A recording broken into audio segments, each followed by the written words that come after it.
మీ బాగున్నానన్న. ఇల్లు కూలగొడుతున్న తరుణంలో కన్నీటితో మీరు ఒక పాట పాడడం జరిగింది. అది రాష్ట్ర స్థాయిలో విస్తృతంగా ప్రచారం చేసి అందరికీ తెలిసే వెలుగు మాటలో ఏం జరుగుతుందనే విషయం అందరికీ తెలియడం జరిగింది. అవును. మరి మీకు న్యాయం జరిగిందా? నా మాకు ఎవరికీ జరగలేదు అసలు. ఎవరో 311 మంది అంటున్నారు కానీ 311 మంది అక్కడ ఉంటే మరి మా వాళ్ళందరూ ఇక్కడ ఎట్లున్నారు? అవును కదన్న. అందుకనే ఏం లేదన్న, 311 మందిలో చాలామంది ఫేకే. కొంతమంది మాత్రమే అంటే వందలలో కూడా లేరు, వందలో కూడా లేరు నమ్మించడానికి.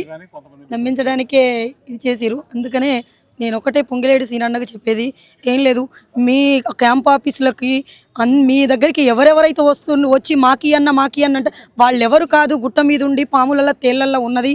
అవునా కదా, ఈ పేద ప్రజలు కాబట్టి వీళ్ళకే చెందాలే.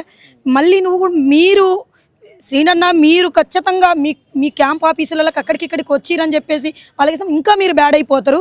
పేదలు మాత్రం రోడ్ల మీదనే ఉన్నారు, అది మాత్రం మీరు గ్రహించాలి.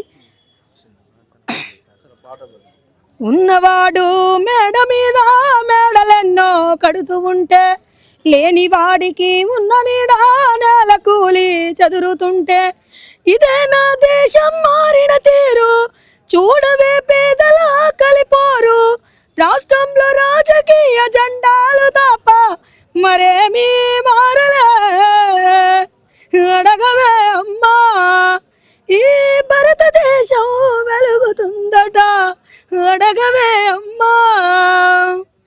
కలిగినోళ్ళ కలిగి మేడకెదుటే మురికివాడ, కారులో నా దొరల జోరు కాలె కడుపుతో తిరుగునొకరు, ఇదే నా లోకం మారిన తీరు చూడవే పేదల కలిపోరు, తెలంగాణ రాష్ట్రంలో జరుగుతున్న న్యాయమిదా, అడ